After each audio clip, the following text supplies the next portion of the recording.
Muy buenos días a todos. En esta oportunidad nos encontramos y para presenciar la presentación de tesis del alumno Edgar Villalta González. Voy a proceder a leer especialmente el acta para iniciar.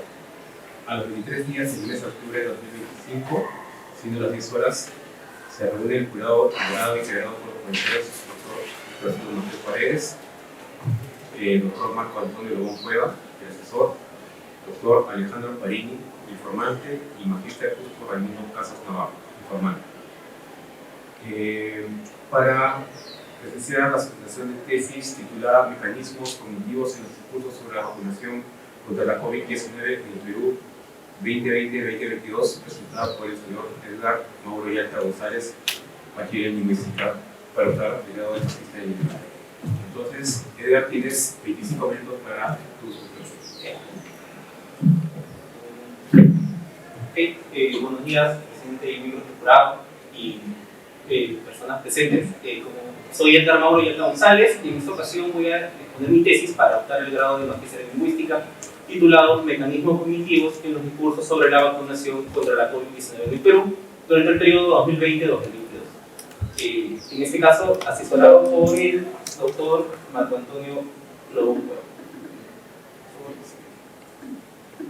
Ya ves. Listo.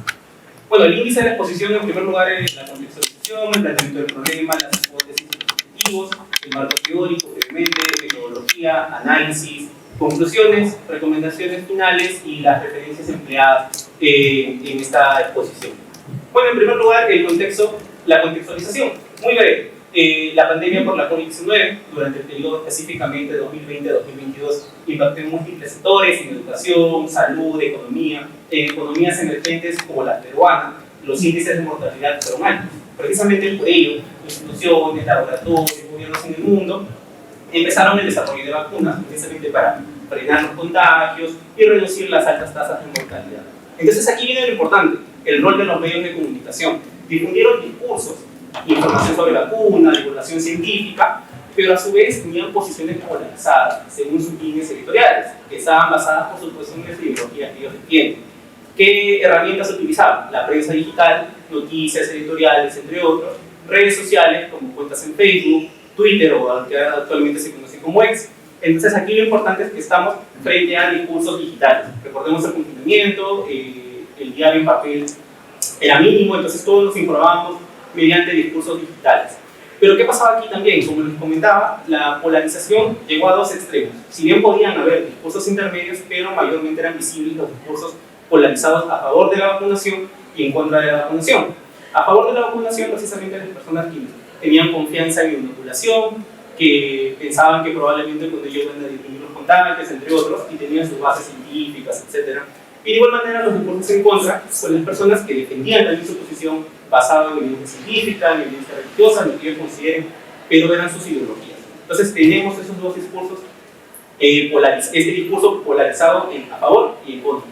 Ahora, revisando antecedentes también en discursos sobre la pandemia, ya veíamos el reporte del uso de mecanismos cognitivos, como metáfora, empero, el metonimio, y por supuesto presencia de funciones discursivas. Pero ¿qué es lo que pasaba? El discurso de la pandemia se analizaba de manera general. No veía estudios que podían analizar esta diferencia entre qué mecanismos utilizaban los discursos a favor, qué mecanismos utilizaban los discursos en contra, ¿no? Como ahí estaba el vacío en la literatura que teníamos que aterrizar. Entonces, a partir de ello, todo esto voy a ser muy breve. Las preguntas de investigación, las principales, ¿cuáles son los mecanismos cognitivos presentes en este discurso? Asimismo, las preguntas específicas, se decía cómo se clasifican los mecanismos en el discurso a favor y cómo se clasifican los mecanismos en los discursos en contra. Y por último, que funcione. Esto nos lleva a los objetivos de analizar estos mecanismos, clasificarlos en cada tipo de discurso e identificar las funciones discursivas. Como ya había literatura previa en ese entonces, pudimos plantear algunas hipótesis, que por ejemplo, como les mencioné, que hay la presencia de la metáfora conceptual, de la metonimia conceptual, de la hipérbole conceptual, que cumplen funciones ideológicas y persuasivas, pero ya se veía que estaban diferenciadas según la orientación del discurso, es decir, a qué ideología se dirigían. Respecto a hipótesis específicas, ya habíamos clasificaciones de metáforas estructurales, metáforas ontológicas, metonimias e hipérboles de intensificación, ¿no? Que ya sea positiva en el discurso a favor o negativa en el discurso en contra. Y los mecanismos cognitivos en ambos tipos de discurso cumplían funciones discursivas relacionadas con la persuasión. Entonces, una vez visto esto, vamos a los antecedentes rápidamente. 3 grupos. El primer grupo era de aceptación o rechazo hacia la vacuna contra la COVID-19. Principalmente eran estudios de salud y psicología. ¿Por qué me enfoqué en este grupo? Porque la conclusión de este grupo fue que la vacuna contra la COVID-19 generaba sentimientos, emociones como el miedo, la confianza. Entonces ahí vamos viendo que si vamos a construir un discurso sobre determinado tema de la vacuna, tenemos que tomar en cuenta eso, que había miedo, confianza, y en otros casos el temor, ¿no? Y precisamente ¿por qué? Por los medios de comunicación, que es otro grupo que comparte con otro grupo de los antecedentes. Y aquí lo que quiero destacar es que ya se veía la polarización y que los medios de comunicación en sí contribuían a esta polarización. ¿Qué teníamos ahí? Fake news, desinformación, ese concepto de desinformación que es bien complejo también, ¿no? Y por último, los estudios lingüísticos sobre la vacuna. Los 2 primeros, el de Domínguez y Conchacalle y el de Vega, eran desde la perspectiva del análisis crítico del discurso, pero desde un punto de vista social. En este caso, ellos se enfocaban en la exclusión social en el primer caso y en la exclusión migrante en el segundo caso. Entonces ahí encontramos un vacío también. Entonces, hallazgos claros. Un discurso digital construido a partir de percepciones, procesos persuasivos y sentimientos como la confianza y el miedo, un conflicto ideológico impuesto por los medios de comunicación y la presencia de mecanismos cognitivos, como metáfora del perro. ¿Y cuál es el gap identificado? El vacío. La necesidad de un análisis específico del discurso vacunatorio desde la perspectiva de la lingüística cognitiva y explorar estos mecanismos a profundidad y su relación en el discurso digital. Brevemente, la lingüística cognitiva, que es el marco teórico que se ha seleccionado, se encarga de estudiar los aspectos y los procesos de la cognición humana, de cómo pensamos, cómo conceptualizamos.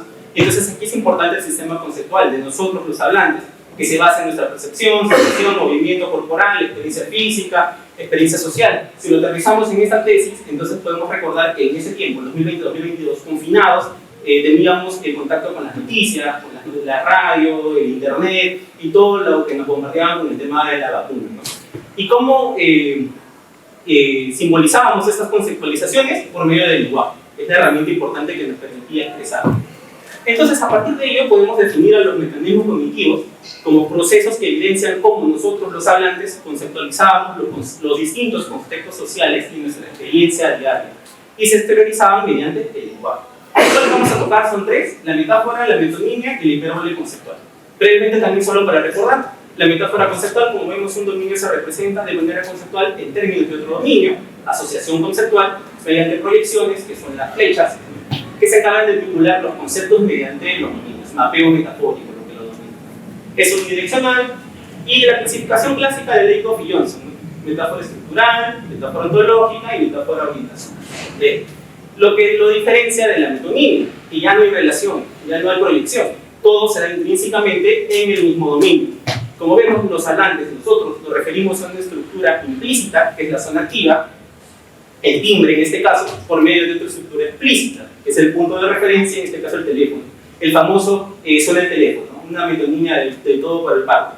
Entonces, como vemos, hay una clasificación también de Lakoff y Johnson, de Barcelona, y otros autores como parte por de todo, lugar por la institución, ubicación por el ubicado, entre otros. El tercero es el que me pareció más interesante, que es el hipérbole conceptual, porque este mecanismo opera mediante la exageración escalar de propiedades, ya sea por disminución o incremento. Basado en estudios previos como el de Clarit o el de Ovejas Ramírez también, pudimos proponer un sistema de correspondencia entre 2 dominios, donde el dominio origen tiene el concepto A, que Clarit, por ejemplo, lo denomina como la expresión literal o en propiedad de magnitud convencional, al cual se le agregan mecanismos de ajuste escalar. Entonces, en el dominio meta tenemos un concepto A hiperbolizado, exagerado, ya con una propiedad de magnitud, precisamente como lo decía, exagerada. ¿Pero qué nos referimos con mecanismos de ajuste escalar? Numerales, unidades léxicas con naturaleza hiperbólica, adverbios de intensificación, superlativos, sufijos asociativos, diminutivos, aumentativos, entre otros. También, para cerrar esta parte teórica, la interacción. Una sugerencia muy interesante fue que no actúan de manera individual, sino interactúan entre ellos, ¿no? Tenemos 2 casos, esta metafotonimia, propuesta por Gossens y trabajada por Evans también, y donde interactúan tanto la metáfora con la metonimia. Actúan a niveles, y puede ser, por ejemplo, metáfora desde metonimia dentro de metáfora. Y el otro caso es la metáfora del hipérbole, que también me pareció muy interesante. Será por medio del mapeo metafórico, pero en este caso se da simultáneamente. Mientras se da el proceso de mapeo metafórico, hay una justa escalar de propiedades, de exageración, ya sea por incremento o disminución. Y por supuesto, de plataformas digitales. Hemos incluido diarios digitales que se caracterizan por la inmediatez, la interactividad, y donde géneros de opinión como las columnas y las editoriales buscan influir en el pensamiento de los lectores. Y las redes sociales, en este caso, como Facebook, que facilitan la interacción y el intercambio de contenidos entre usuarios, que es muchísimo más rápido, ¿no? Entonces estamos frente a un discurso digital que permite masificar el mensaje y llegar a una mayor audiencia en un mundo más interconectado, ¿no? Es lo importante tener en cuenta. La metodología es un enfoque cualitativo descriptivo. La temporalidad es del 2020 al 2022. Tenemos en fuentes a favor diarios nativos digitales y diarios no nativos. Los nativos digitales, por ejemplo, Ojo Público, Salud con Luca, que tuvieron muchísima atención en esta temporada precisamente para la información vinculada con la vacuna. Las fuentes en contra fueron un poco más complejas de conseguir. Debo mencionar que también estos discursos en contra no eran muy comunes, porque yo buscaba precisamente medios que sean más masivos, porque blogs, por supuesto, pueden haber. Entonces lo que conseguí fue Expreso, La Abeja, que era un diario nativo digital muy interesante, y dos cuentas de Facebook de dos organizaciones, la Organización Mundial por la Vida y la OPE, que hacían transmisiones en vivo y sí tenían alta audiencia. Eso se podía ver en el número de personas que transmitían, que veían las transmisiones. Entonces tenemos dos tipos de recojo de datos: la multimedial, precisamente vinculada con las transmisiones en Facebook, y la documental de textos virtuales, que se buscaba en la sección de los diarios digitales. Al final obtuvimos 92 textos seleccionados de diarios digitales, páginas web y Facebook. En su mayoría tendría que decir que 69 eran de textos a favor, como decía, para reforzar lo anterior, que los discursos en contra están como un poco más escondidos, estaban un poco más escondidos en ese momento. El proceso de análisis fue la lectura del corpus, la identificación de los mecanismos en una matriz, la clasificación de los mecanismos en la misma y, por último, la identificación de las funciones discursivas. De aspectos éticos, lo que se tiene que tomar en cuenta cuando vemos una investigación sobre discursos digitales respecto a la propiedad intelectual, citando las fuentes, uso de fuentes de acceso público, especialmente cuando nos referimos a las cuentas en Facebook de las dos organizaciones, sus discursos serán públicos, y transcripciones sin alterar el contenido. Y bueno, entonces vamos ahora sí al análisis. Como vemos aquí en esta gráfica, tenemos discursos a favor y discursos en contra, discursos a favor a la derecha, discursos en contra a la izquierda. La cantidad de metáforas que hemos encontrado en el discurso a favor coincide o se correlaciona con la cantidad de textos que hemos encontrado. Por eso no tenemos incluso metáforas orientacionales claras en el caso del discurso en contra. ¿Qué podemos decir de esto? El uso de la metáfora bélica sugiere un campo conceptual compartido. Entonces, ambos discursos ven el tema de la vacunación como una guerra, como un conflicto bélico, pero asignan roles invertidos. Por ejemplo, en el discurso a favor, utilizamos expresiones bélicas más moderadas, como estrategia, campaña, como para generar la confianza. Pero en el discurso en contra, encontramos un lenguaje bélico mucho más extremo, plan genocida, concierto criminal, o sea, ya más acercado a los discursos digitales con esa característica de ser un poco discursos más violentos, que actualmente son los que llaman más la atención, ¿no? La personificación es otro punto también muy importante aquí, porque encontramos personificaciones antagónicas, un contraste muy marcado donde, por ejemplo, en el discurso a favor, la vacuna puede ser un agente con atributos positivos o un agente con acciones agresivas y dañinas, y por lo tanto vemos que tiene intenciones persuasivas opuestas. Respecto a las funciones discursivas, también son compartidas, pero con finalidades opuestas. Por un lado, se busca simplificar el lenguaje científico y generar confianza, como ya les dije, por ejemplo, en la vacuna como un agente que realiza acciones defensivas a las personas, o también por otro lado se busca llamar a la acción de la resistencia y el rechazo y generar, por supuesto, emociones negativas.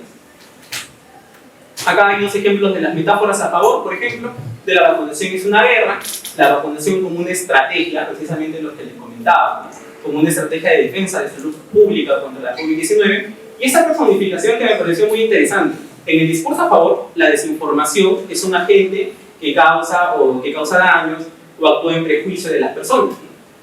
Por eso, esa es una de las que me pareció de las personificaciones más interesantes. La desinformación causó que 2.5 millones de personas no tengan vacuna. Es un tema de personificación muy interesante. Y en los discursos en contra, como les mencionaba, la vacunación es una guerra, donde el plan genocida, como decía, es un dibujo un poco más extremo, ¿no? Si lo combinamos en metáfora con hipérbole, se va a la exageración máxima de la escala, ¿no? Y la vacunación es una persona, en este caso, la vacunación, un proceso, es abstracto, que tiene afectividad, ejecuta un concierto criminal, ¿no? Como lo señalan ahí. Metonimias, como esas son las metonimias, como les señalaba también, se encontraron muchas más en el discurso a favor porque son las que estaban más visibles en textos que sean masivos, ¿no? Se observan metonimias comunes que buscan simplificar conceptos y hacerlos más accesibles para las personas.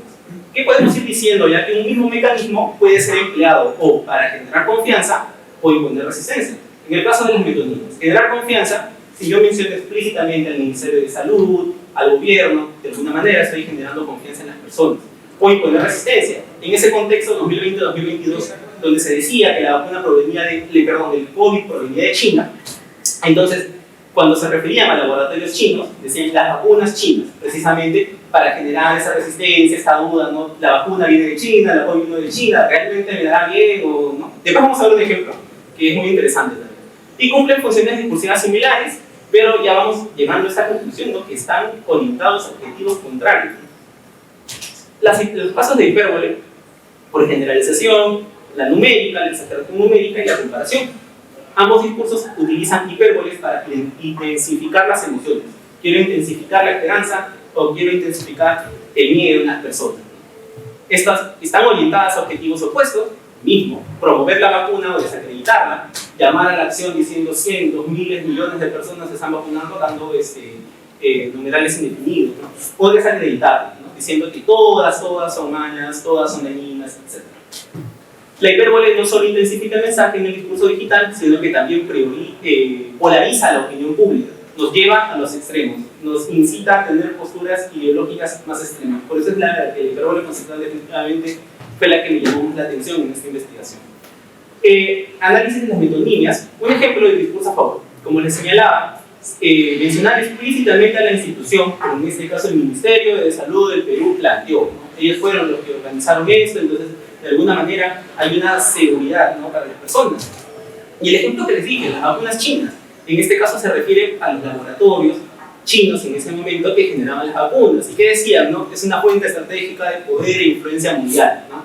Entonces genero ahí la duda de la persona, genero un poco de resistencia. Tenemos mecanismos cognitivos con objetivos opuestos. Es lo que estamos viendo ya actualmente en este caso. Caso de hipérbole conceptual, como les dije, hay una exageración numérica, si bien siendo, no está en la escala máxima de la hipérbole, donde podemos decir millones y millones de árboles, pero de alguna manera invita a ello, ¿no? Es una exageración numérica, porque es una cifra indeterminada, está basada en el concepto de hipérbole conceptual. Y la generalización, lo que les decía, ¿no? Todas las vacunas actuales son experimentales, y todas pueden ocasionarte algún daño, ¿no? Que es una enfermedad peor que el COVID-19. Entonces vemos que aquí se va al extremo de la escala. Entonces creemos también lo mismo con la metáfora, lo mismo con la metonimia, utilizamos el mismo mecanismo cognitivo, conceptualizamos y expresamos por medio del lenguaje, pero con objetivos opuestos. Las interacciones, esa me pareció muy interesante, no encontraba gráficos que tuvieran la misma idea de cómo presentar una metafotonimia. Traté de hacer una síntesis de todo lo que pude encontrar de Gossens, de Evans, por ejemplo. Pero lo que sí se nos ocurrió fue este tema de que la metafotonimia de la metáfora desde la metonimia actúa en dos niveles. Una base metonímica que activa la metáfora. En este caso, cuando una persona recibe el pinchazo en el brazo, el pinchazo para hacer referencia a la acción por el proceso, activa la metáfora de la vacunación es una guerra. Empieza el desarrollo de su estrategia de tal. ¿Y cuál es la diferencia entre la interacción entre la metáfora y el hipérbole? Que esto es un evento simultáneo. En este caso vemos un caso de personificación donde la vacuna es un agente que produce daño, que hace daño irreparable y la muerte, ¿no? Tenemos la personificación, pero de manera simultánea tenemos un ajuste escalar de propiedades. En la gravedad del daño nos vamos hacia la escala máxima, donde el daño es irreparable. Y en la letalidad nos vamos también hacia la escala máxima, donde es la muerte, ¿no? Entonces tenemos también este caso de evento simultáneo. Las conclusiones: se identificaron 3 mecanismos cognitivos en ambos discursos: metáfora, metonimia y hipérbole conceptual, y cumplen funciones ideológicas opuestas. Acá vemos cómo los distintos mecanismos cognitivos pueden moldearse fácil al objetivo ideológico que se propone la línea editorial o el discurso. Es muy importante. Las metáforas estructurales y ontológicas fueron las dominantes, tanto en marco bélico, distintos estudios sobre metáforas nos han dicho que la mayoría de discursos polarizados se representan como un conflicto bélico. Y personificaciones, que como vimos, el caso interesante de la desinformación causando daño, el caso interesante de la vacuna perjudicando a las personas, los procesos ejecutando un proceso criminal, y por supuesto tienen finalidades locales: resistirlas o generar confianza en las personas en ese momento. Las metonimias vimos que simplifican los procesos y refuerzan las ideologías, ¿no? Vimos que las instituciones, mencionando las instituciones públicas del Estado, ¿no? O gobiernos, y en el caso contrario mencionando quizás conceptos un poco más dañinos para las personas, o mencionando quizás también la nacionalidad de un determinado laboratorio, etc. Y las hipérboles intensifican las emociones de las personas y la polarización, lo que mencionado previamente, por supuesto también con objetivos opuestos. Un caso interesante de la interacción de mecanismos potencia en la persuasión, como hemos visto, que se puede dar con la metáfora y la metonimia y la metáfora y la hipérbole. Yo recomendaría que en próximos estudios de lingüística cognitiva, de metáforas, metonimias, se vea este caso de interacción. No tratar de verlas así de nivel individual, quizás decir algo sobre cómo interactúan. Como hemos visto en los ejemplos que he mostrado, la metáfora y la hipérbole casi siempre interactúan, ¿no? Incluso se podría decir que son uno solo. Las funciones discursivas son similares en ambos discursos: la explicación, la llamada a la acción, la persuasión, las que son mencionadas por Watley, pero con objetivos opuestos: promuevo la vacuna o la desacredito, llamo a la resistencia o llamo a todos a que se vacunen.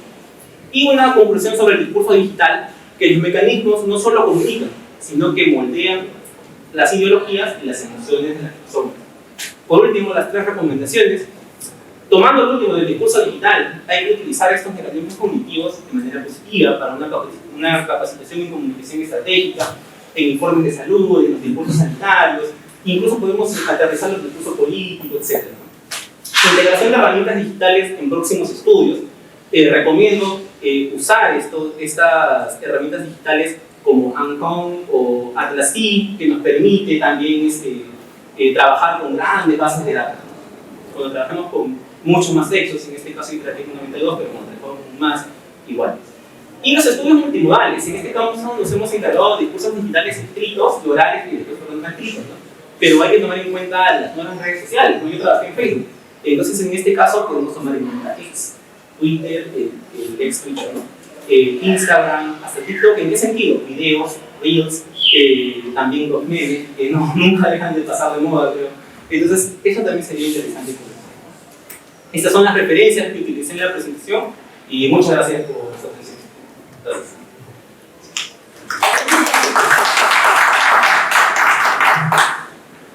Bien, gracias, señor. En primer lugar, por tomarte el tiempo debido, ¿no? Muchas gracias por eso. Y felicitaciones también por un trabajo muy bien logrado, un trabajo muy interesante y da para más también. Bien, entonces ahora vamos a pasar a la ronda de preguntas. Entonces voy a invitar a los profesores para que formulen las preguntas, Eva, y después de cada intervención de cada profesor puedes responderlo. Okay. Entonces vamos a darle el pase primero al doctor Alejandro Parín, que es el doctor invitado. Muchas gracias. Realmente me pareció un trabajo, por supuesto. La presentación me parece un trabajo sólido desde el punto de vista del marco económico y también las consideraciones tanto metodológicas como éticas. Recalco el punto que la parte digital, en ese sentido, el curso digital es un área bastante rica, pero no necesariamente tenemos que aportar de alguna manera es una justificación, ¿sí? De cómo vos por la tuya, como vemos. por favor. Sí.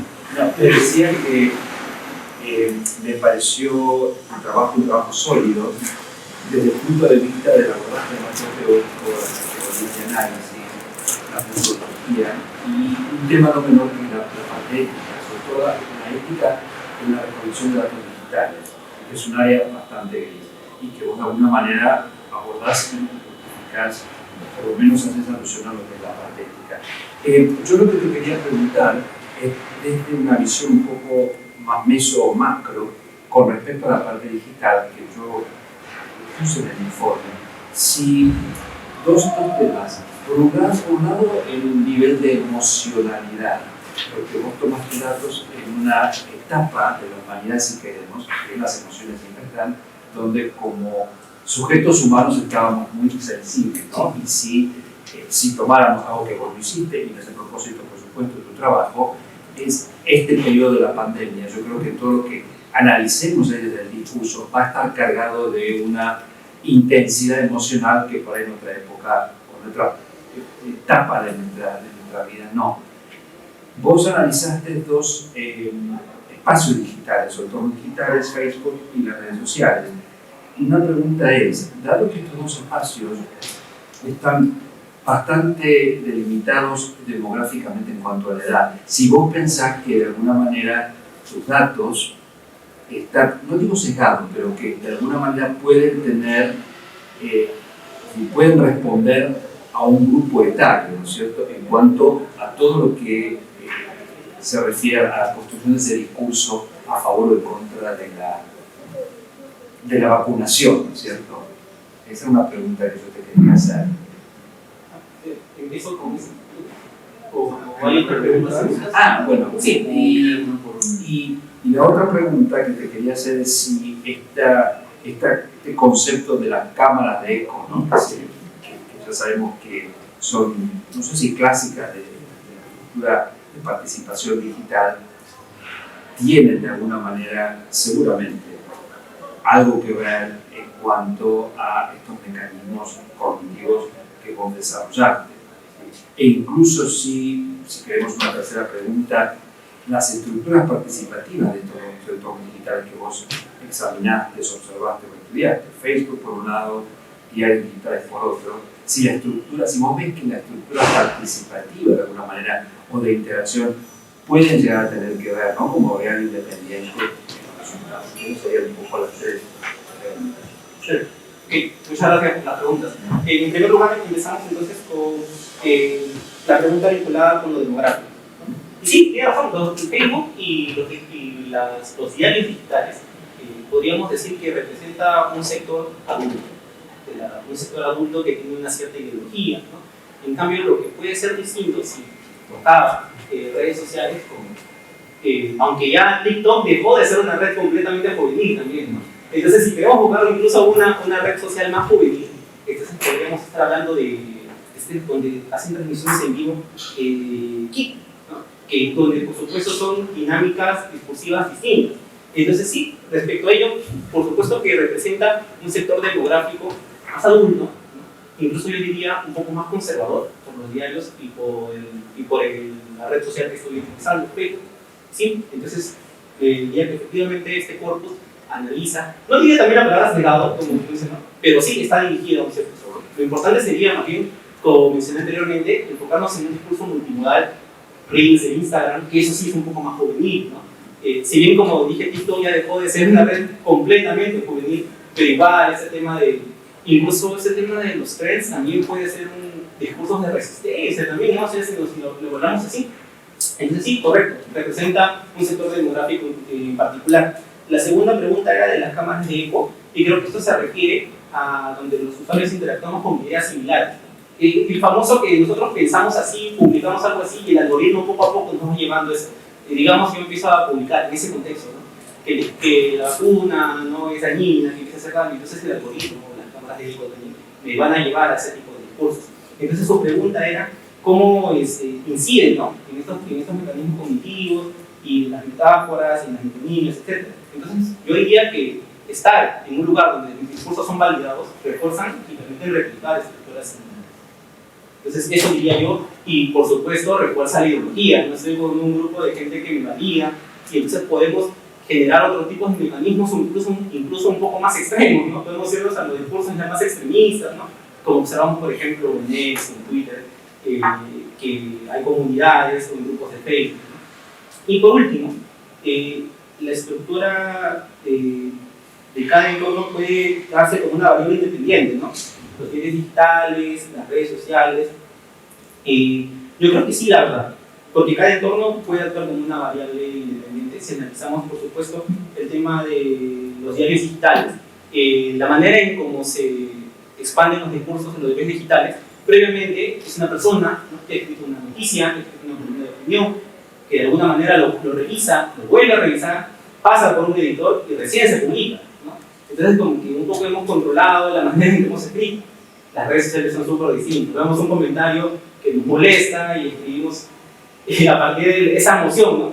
Hemos construido un discurso de repente un poco más violento y después nos damos cuenta, ¿no? Pero ya el discurso ya está ahí. Por supuesto que tienen filtros distintos, tienen procesos de elaboración distintos y por supuesto tienen mecanismos distintos. Yo diría incluso y de manera de hipótesis, ¿no?, que si tomamos a los medios digitales como variable independiente, encontraríamos en discursos más formales, digamos, menos metáforas o menos mecanismos, ¿no? Pero si nos vamos directo a discursos en redes sociales, por supuesto vamos a encontrar hipérboles en los más probables, vamos a ir a la exageración escalar, ¿no?, de que todo esto es una mentira, ¿no?, que todo está bien, que haya pasado esto, los discursos polarizados, ¿no? En los casos de conflictos políticos lo hemos podido ver. Ese sería el ministerio. No sé si una pregunta. Yo quería, ahora estaba pensando y te iba a preguntar si vos encontraste en la estructura discursiva, tanto sea de hipérbole como de mía, el uso de otros recursos semióticos, concretamente los emojis, por ejemplo. Pregunto, ¿vos viste, aparece eso en el corpus o no? Posiblemente más en Facebook que tal vez en los diarios o los periódicos digitales. Emojis, ¿cierto? Sí, emojis. Ya, sí, en los diarios digitales definitivamente no hubo, porque eran más columnas de opinión editoriales, o ya tienen un registro, si bien puede estar en un diario de registro informal, pero de alguna manera las columnas de opinión editoriales van a tener, como les dije, una estructura. Pero en el caso de los diarios, de las redes sociales, como les mencionaba, yo analicé discursos orales, los transcribí, ¿no? Entonces ahí quizás lo importante hubiera sido tener la expresión de la persona, ¿no? O tal vez analizar los discursos de reacción que tuvieron en el comentario, ¿no? Pero no encontré esos casos de muerte. Pero sí también, por supuesto, sería interesante conocerlos. ¿Sí? Muchas gracias. Gracias por tu pregunta. Vamos a pasar a las preguntas del profesor Raimundo Casas. Gracias, presidente jurado, estimados colegas que estamos en la mesa, Sista, Elvia. En principio, creo yo que el trabajo es muy solvente, muy sólido, y la presentación muy ordenada, de tal manera que hay cierta cohesión, cierta coherencia, que son factores que siempre deben primar, ¿no?, en una disertación académica. En consecuencia, pienso que es un trabajo que está a la altura, ¿no?, del nivel posgrado. Y por ello pues, te felicito, ¿no? Además, te felicito porque has abordado la médula de la integración cognitivista. Vale decir, ¿no?, en la teoría cognitivista estamos interesados no tanto en los discursos en sí, sino en lo que pasa en la mente antes de generar el discurso, ¿no? Eso me parece valioso.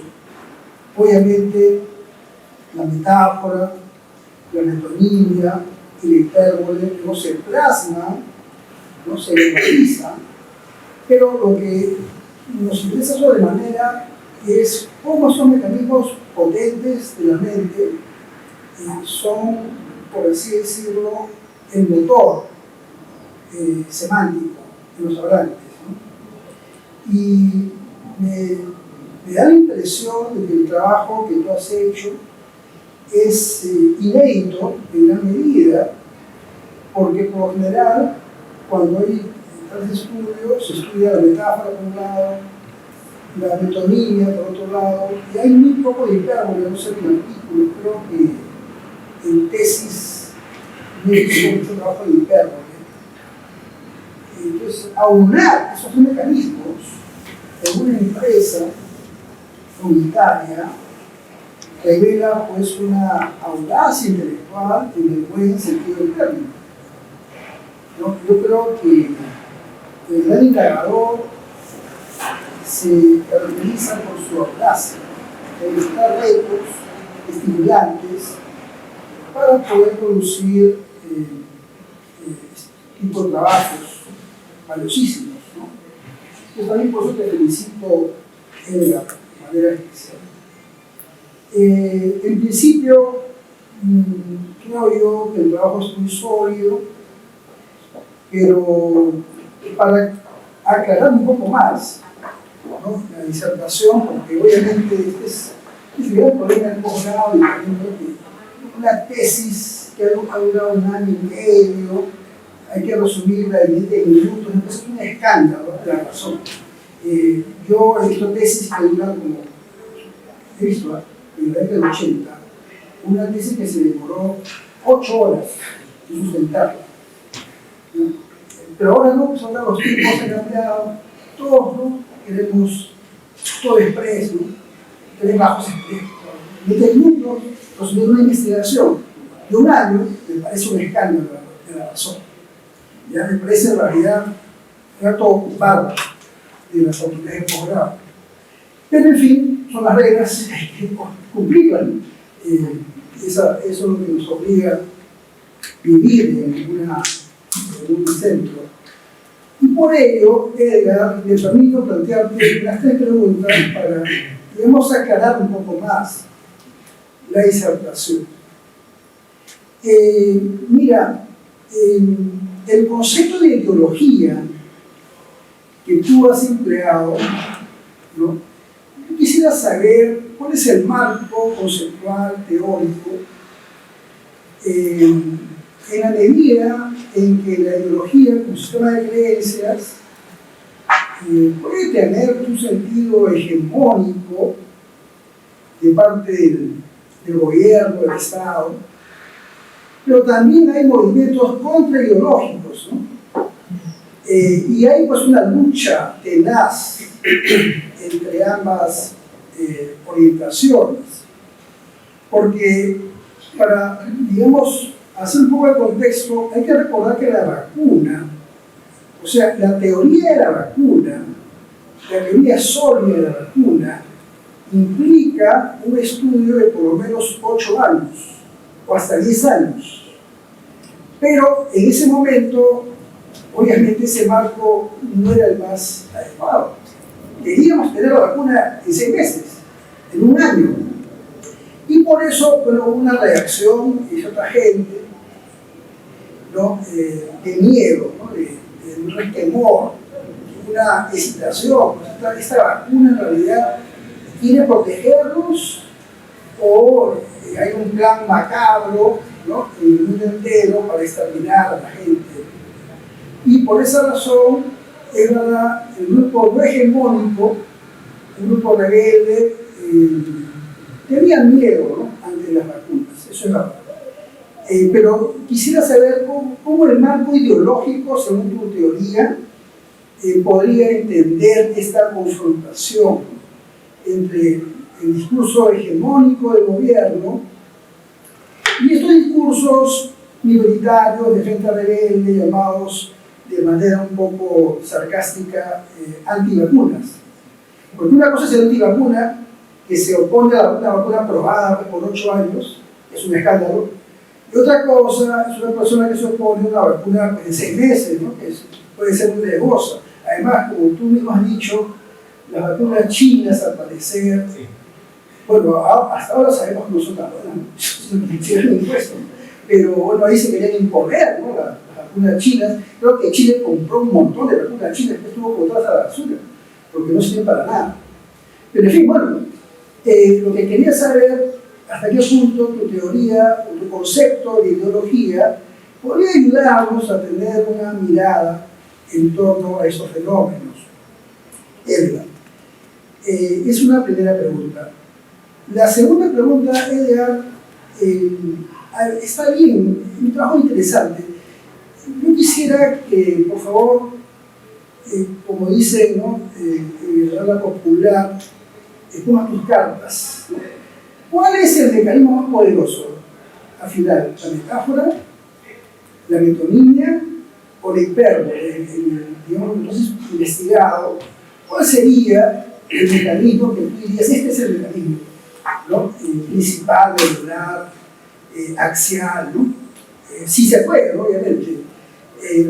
Como vas a estudiar este asunto, tú también debes tener, pues, una intuición más certera que nosotros, ¿no? Entonces me gustaría mucho que nos exponga, si es posible, plantear, ¿no? Esa relación conceptual, ¿sí? Porque parece interesante, ¿no? La metáfora está involucrada con la metonimia y con la hipérbole, ¿no? Algo revela eso. Pero en fin, quisiera que tú plantees tu opinión, tu interpretación. Y la última pregunta, Edgar, si me permites, si me permite el presidente, tiene que ver con el concepto de hipérbole. Lo que es el concepto, digamos, menor, ¿no? En el sentido de, hay una teoría fuerte de la metáfora, la metonimia, ¿no? En realidad hemos dado pasos agigantados, ¿sabes? Desde la década del 80 a ahora, pues la teoría de la metáfora ha crecido una enormidad, ¿no? Es una cosa impresionante. Igual con la metonimia, ¿no? Bueno, tú has mencionado a ese autor importante, Barcelona, que es uno de los referentes en ese tipo de cosas, ¿no? En metáfora y metonimia pienso que hay un avance vertiginoso, ¿no? En realidad sería peregrino que una persona se base en lo que se decía en el 80, o sea, han pasado 40 años y ha habido un avance impresionante. Pero, ¿por qué crees tú que no ha habido tanto avance en el aspecto de la hipérbole? Mi pregunta es si la hipérbole, en última instancia, o sea, no hablando en el campo retórico, ¿no? Sino en el campo cognitivista, si tú crees que la hipérbole se puede subsumir en la metáfora, sería esa la última pregunta, disculpa, Edgar. Ok, ya. Empiezo por el tema de las ideologías. ¿Okay? Bueno, como sabemos, la ideología organiza ideas, todo lo que nosotros encontramos con la ideología social, física y todo, como ya comenté con el tema de la definición, ¿no? De la perspectiva. Ahora, ¿bajo qué enfoque lo podría ver yo? Porque como usted señala, hubieron discursos de resistencia, obviamente no lo criticamos, sino que al contrario, vemos que tenían sus bases científicas incluso, porque yo veía en las transmisiones en vivo de esta Organización Mundial por la Vida, ¿no? Que señalaba que ellos mismos incluso hacían sus experimentos, recuerdo que se transmitían, lo publicaban. Entonces, yo aterrizaría aquí el conflicto del concepto de dilema ideológico propuesto por Bill, que está relacionado bastante con este tema de la psicología discursiva. La psicología discursiva. Por eso, por ese lado, me acerco más a la definición de ideología. La psicología discursiva, como se relaciona precisamente en el análisis de discurso a partir de esas conceptualizaciones, de esas ideas. Entonces, ¿qué nos decía del dilema ideológico? Que puede haber discursos que en contra o a favor, discursos de resistencia, discursos que estén a favor de la definición. Recuerdo una investigación que hicimos previamente con el profesor Marco, que hablábamos sobre un tema curioso que íbamos sobre una propuesta de cambio de bandera, hace unos años, en época de la pandemia. Entonces veíamos que había discursos que se confrontaban, y decíamos cuál es el marco teórico más adecuado para ver este tema, porque al final todo es conceptualización, todo conceptualizamos y al final lo expresamos por medio del lenguaje.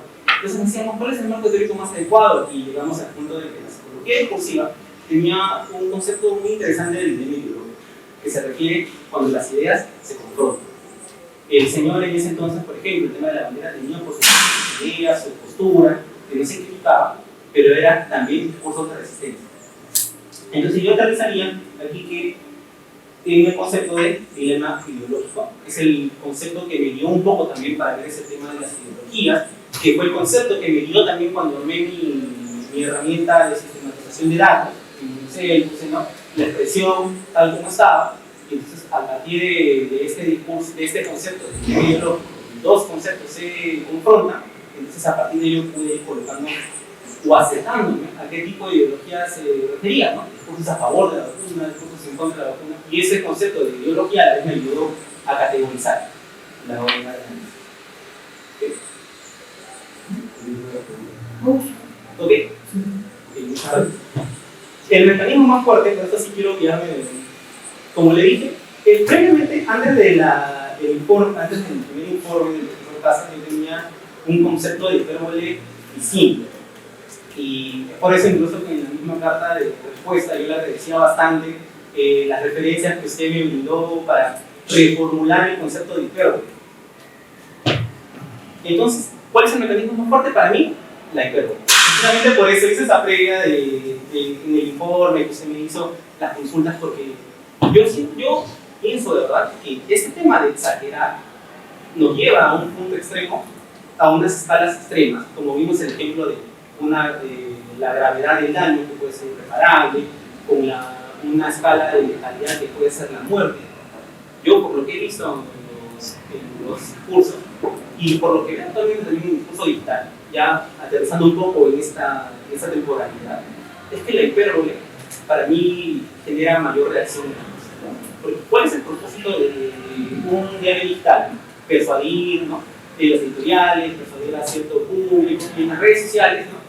Tratar de traer gente para que piense igual como yo, ¿no? Entonces yo creo que el hipérbole conceptual, mediante la exageración, tal como dice el concepto, que fue reelaborado incluso, la exageración escalar de propiedades, siento que la idea de que un concepto en expresión literal sea influenciado por mecanismos de ajuste escalar para tener un concepto mucho más magnificado, disminuido, yo considero que ese es el mecanismo conceptual más fuerte. Ahora, se señaló también, no tenemos que vernos de manera individual, como vimos en este ejemplo de acá, el evento simultáneo. No hay que verlos también de manera individual. Yo pensaría que esta interacción entre la metáfora y el hipérbole, ya viéndolo como una interacción, ya no como un mecanismo solo, es uno de los mecanismos más fuertes, que nos permite persuadir a las personas, nos permite llamar a la acción. Por ejemplo, si uno ve que nos dice esas vacunas pueden producir, en ese momento, ¿no? En el año 2020, octubre de 2020, donde las muertes, la tasa de mortalidad estaba altísima, no sabíamos qué vacunas se agregaban, a la vacuna, que nos digan que estas vacunas pueden producir daño irreparable a la salud y a la muerte.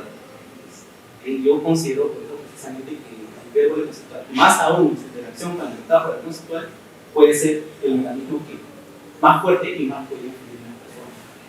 Porque hay que tomar en cuenta el contexto, es año 2020, que nos digan eso, nos llama de alguna manera a tener un poquito de resistencia o a dudar, ¿no? Porque en ese momento nosotros no salimos absolutamente nada. Entonces, ¿qué vacunas se negar? ¿No? Entonces no sabíamos cómo reaccionar a ese tipo de cosas. Desde mi punto de vista, la hipérbole, porque realmente desde que vi la reelaboración del concepto de hipérbole me quedé encantado con la hipérbole, quisiera estudiar mucho más de la hipérbole, de verdad. Y por eso también considero que a veces es un mecanismo. Ya. ¿Por qué no veo tanto avance? Yo también me pregunto lo mismo. ¿Sí? ¿Por qué no veo tanto avance con ese tema del hipérbole? Recuerdo que después, ¿no? del primer informe, yo me puse a buscar información en base de datos, no encontraba mucho del hipérbole, pero encontraba mucho más como una figura de retórica. Y desde el punto de vista literario, ¿no? Pero desde el punto de vista conceptual, ¿no? Cambiando el tipo de búsqueda, me iba a distintas bases de datos. Y lo bueno es que algunas referencias que es muy interesante. Y este concepto de hipérbole conceptual, yo considero que es porque hay una costumbre de analizar los mecanismos cognitivos de manera individual. Mi tesis es de metáforas y va a ser solo de metáforas. Mi tesis es de metonimias solas, tampoco he visto, pero obviamente tiene un mucho mayor avance que la hipérbole. Lo que hemos visto en Barcelona, hay un autor inglés, Pander, creo que se llama, que habla sobre las líneas conceptuales, pero sobre las hipérboles no mucho. Incluso lo relacionan bastante con el tema de la ironía, ¿no? de la ironía, exacto. Hay una investigación sobre ironía e hipérbole, ¿no? Donde no queda muy claro incluso cuál es su definición en sí, ¿no? Porque incluso algunos proponen que es un evento simultáneo la hipérbole, la metáfora, que está dentro del marco metafórico y es un evento que se da simultáneamente. Bien, por eso en mis recomendaciones también señalo que cuando hagamos trabajos ya en español no hay mucho. Busqué este tema de metafonía, por ejemplo, metáfora de metonimia, ¿no? Metonimia dentro de metáfora, pues tampoco hay muchos. He tenido que irme a papers en inglés, publicados en el Reino Unido, ¿no? Y hay libros de lingüística cognitiva que los abordan como un capítulo, ¿no? Pero no hay un estudio netamente de hipérbole y cómo esto se relaciona con otros discursos, y mucho menos en un discurso en español. A mí me parece que este es un vacío interesante que recomendaría también, por supuesto, y también recomendaría que la misma recomendación que hizo usted, no analizarlo de manera, ¿no?, lineal, ¿no?, metáfora, metonimia, hipérbole, sino puede ser, pero también cómo interactuar. Gracias por la antes de pasar a las palabras del profesor Lobón, quisiera, no he leído la tesis, pero quisiera hacer dos preguntas o unas inquietudes con respecto al trabajo. Sí. Me parece súper interesante. Bueno, la primera es fíjense que utiliza mucho o se expresa bastante el mecanismo de la hipérbole. Sí. ¿Cierto? Sí. Y me parece interesante que, bueno, hayas consultado muy interesante cómo esta hipérbole se explota bastante a partir, ¿no es cierto?, de datos léxicos, ¿no es cierto?, morfología también, ¿no?, estrategias lingüísticas de distintas dimensiones. Te pregunto, y bueno, si es que la pregunta negativa, no sé si tienes una intuición para de repente pues modelar un tipo de evaluación o forma de medir, ¿no es cierto?, en español, estoy hablando, porque realmente tú has consultado fuentes en inglés o otras fuentes en otras lenguas, así en español, tú más o menos en tu trabajo has visto la forma de poder medir esa forma de escalar, ¿no?, de exageración, ¿no? Porque por un lado, tú puedes en sintaxis informática también se ve lo que es la escalaridad, lo escalar, en cuanto pues a partículas subatómicas que tienen que ver con las morfemas. Entonces, no sé si tú en tu trabajo has visto que hay una suerte de forma de proponer, ¿no?, una suerte de medición escalar de lo más de lo realmente subatómico, lo medito, lo mínimo, en rasgos, hasta de repente estrategias un poco más grandes como frases, ¿no?, un poco textos más elaborados. Entonces, si tú lo has propuesto, lo puedes proponer. Sí, gracias por la pregunta. Y hay algo que sí mencionó, que también refuerza mi idea de que la hipérbole conceptual es uno de los mecanismos más interesantes. Que, o sea, al operar con mecanismos de escalar, no se queda simplemente en el aspecto semántico, va mucho más allá. Numerales, morfología, aspectos sintácticos, como dice ahí, unidades léxicas con naturaleza hiperbólica.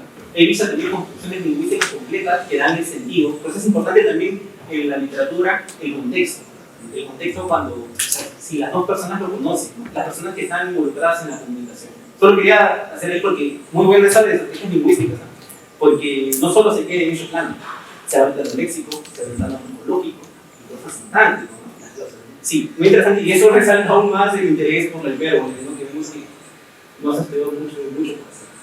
Sobre las escalas, como señala, no lo determiné exactamente un punto. He visto estudios precisamente de Bartels y de Clarix 2011 que nos proponen escalas así, como este ejemplo de la interacción.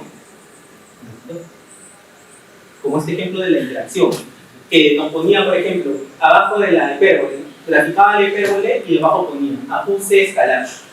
Digamos 4 o 5 puntos en la escala, ¿no?, desde 1 al 5, y como ese caso, leve, o sea, gravedad del concepto, ¿no?, gravedad del daño, porque en este caso están diciendo que producen un daño. Gravedad del daño, leve, medio, grave, irreparable. Es una muy buena propuesta para incluir quizás un gráfico así, como vemos en el evento simultáneo, colocar a justa escala la gravedad del daño y medir con unas reglitas de escala, porque por ejemplo Barthes sí lo propone así, con una escala, así, 1, 2, 3, 4, hasta dónde llega tu escala. En el caso de cientos, por ejemplo, cientos de milímetros, la escala no llega al máximo, porque el máximo se supone que puede ser millones, ¿no? Pero no es una exageración que se va al extremo. Yo creo que se puede proponer. Y con un gráfico, porque no encontraba gráficos de la hipérbole conceptual, o sea, eso refuerza la idea de que no ha sido un mecanismo cognitivo no muy trabajado, no muy estudiado en un país. Entonces, esa sería. Una última cuestión que me llama la atención, como lo mencioné, no puedo leer la tesis, pero sí me llama la atención esta polaridad que tú has identificado en tu trabajo, ¿no? Los que están a favor, los que están en contra. Ahora, pues en redes sociales es más difícil, ¿no? Identificar mucho de las ideologías porque no se trata de ahora solamente de diarios, se trata de mucha gente comentando, especulando, a partir de pensamientos que tienen acerca de lo que es la vacuna, ¿no? Entonces yo, en el tiempo de la pandemia, puse a escuchar muchas opiniones acerca de la vacuna, que es estéril, que no está contra Dios, no está contra mi cultura, ¿no? Y en fin, una serie pues, de pensamientos acerca de lo que era la vacuna. ¿Cómo actúas en la metodología? ¿Cómo tú puedes identificar, ¿no? Ideologías o pensamientos acerca de la vacuna de manera uniforme, siendo tantas, digamos, las opiniones encontradas en cuanto a la vacuna? Sí, ha sido difícil, te voy diciendo desde el inicio que fue difícil en ese momento cuando me lo planteé. Primero, al plantear que hay discursos a favor, fuentes a favor y fuentes en contra, primero vi algunas noticias, ¿no? Esta página web de Salud Pública en ese momento tenía una sección que es el check de fake news o algo así, que decía esto es una fake news, ¿no? Algo así, ¿no? Esto sí es verdad. Entonces yo fui viendo qué diarios o qué blogs o qué publicaciones aparecían de manera más constante. Es un poco segregado dejarse llevar por una página web, ¿no? Especialmente cuando se llama con Lucas, que obviamente había a favor del discurso vacunatorio o el discurso sanitario en general. Entonces lo que hice fue reunir todas las expresiones. No las sesgaba en el sentido de que no veía que acá hay un caso, acá hay otro niño, sino todas. Las juntaba, las acomodé en una matriz. Entonces ahí partí de ese concepto de dilema ideológico propuesto por Levy, que decía que hay discursos que se confrontan. Lo que sí me pareció muy complejo fue este tema de los discursos intermedios, porque obviamente hay discursos a favor y en contra, pero hay discursos intermedios. Son un poco más, no aparecen mucho. Iba a decir lo bueno, pero en general no aparecen mucho. Pero entonces lo que yo hacía era leer todo, ¿no? La lectura, el corte, leía y trataba de entender las expresiones que ellos brindaban, ¿no? Precisamente a la conclusión que llegaban, porque yo revisaba la noticia en general. La noticia en general no la revisaba por unidades, por construcciones lingüísticas, lo revisaba toda la nota, o me veía toda la transmisión en vivo de las personas encargadas. Entonces ahí, a la conclusión que llegaban, ¿no?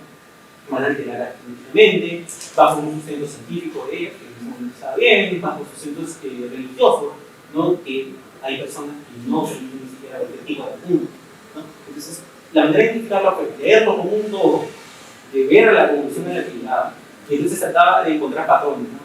En esta publicación, ¿no? En sus publicaciones, en esas columnas de opinión, veía ya un patrón, ¿no? Todos los discursos son a favor, te invitaban, ¿no? Te persuadían, ¿no? Como que te decían vacunas, por favor, que te pasen a todos, no es por el bien de todos. Y en otras contra también, por ejemplo, el Expreso era una columna de opinión continua que salía, recuerdo, todos los viernes, de distintos autores que decían, ¿no? Que la vacuna era experimental, que podría tener sentido, porque el profesor Carlos, ¿no? Una vacuna salga muy rápido también puede ser muy curioso. O sea, todos tenían sus sustentos, pero al final se identificaba que ese discurso era, ¿cómo se decía? Anti-vacunatorio y el otro discurso era pro-vacuna. Sí fue complejo, dejé muchos discursos de lado porque los interpretaba como discursos intermedios. O sea, te decían, esto está bien, esto está mal, y no. Entonces no podía definir que ese discurso era un discurso a favor y en contra porque lo sesgaba, si lo veía desde el punto de vista de una unidad léxica o de una construcción lingüística. Entonces lo importante fue aquí la lectura general de verdad de todas las noticias que recolecté y de todas las transmisiones en vivo que venía en ese momento. Bien, gracias. Ahora entonces pasamos a darle palabra al profesor Robó.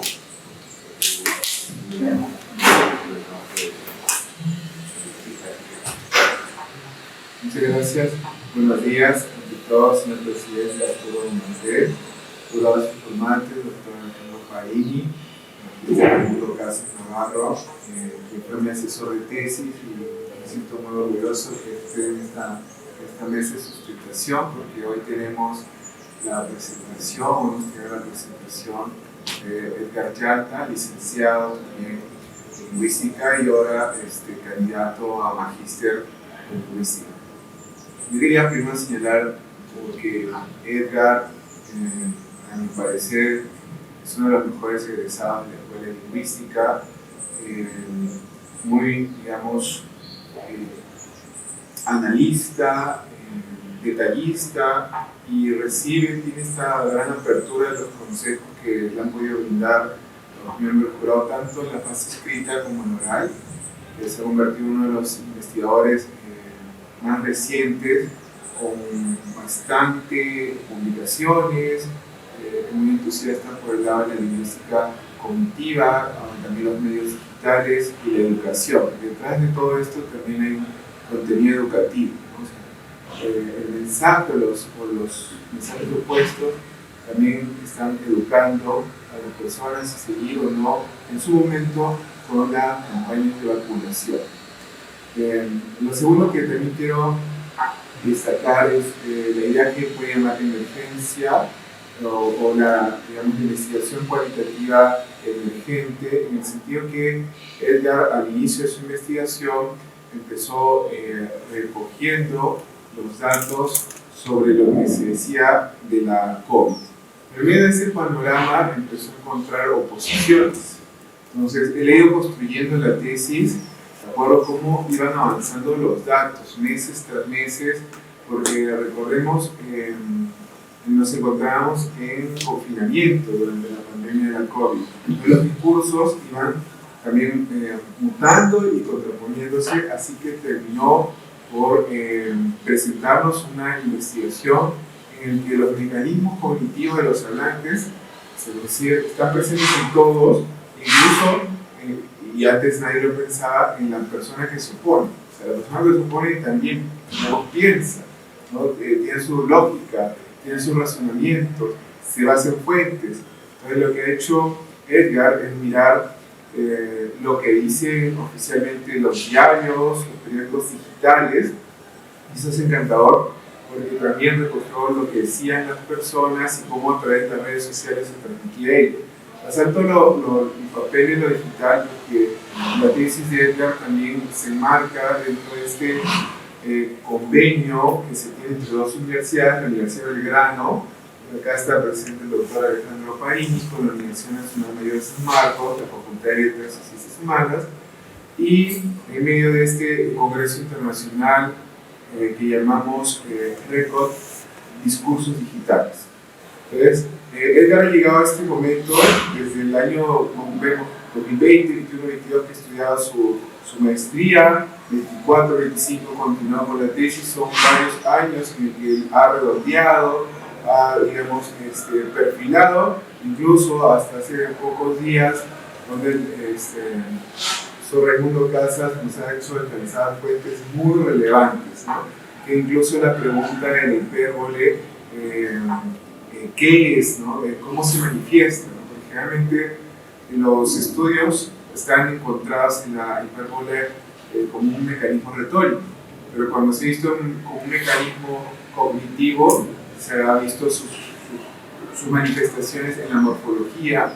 He encontrado fuentes donde hay morfología hiperbólica, cognitiva, luego sintáctica, luego léxica y discursiva, ¿no? Entonces, es interesante cómo la respuesta de Edgar hoy ha sido que los diarios y la gente estaban en un contexto, pero también por el diseño de la estructura textual de los periódicos y de las redes sociales, la exageración, ¿no? Entonces, tanto por el lado estructural como por el contexto del momento, la exageración, la persuasión, se ha presentado tanto si se maximizaba como se minimizaba.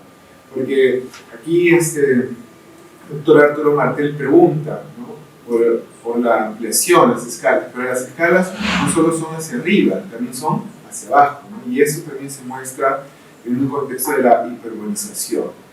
Edgar ha respondido las preguntas de este flamante y digno jurado de hoy, y desde mi perspectiva se merece ese grado de magíster.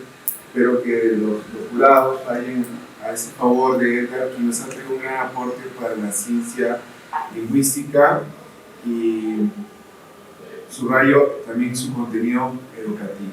Muchas gracias. Bien, bien. Entonces, invitamos a el público a salir para la deliberación de la noche. Gracias por la pregunta. Las referencias también.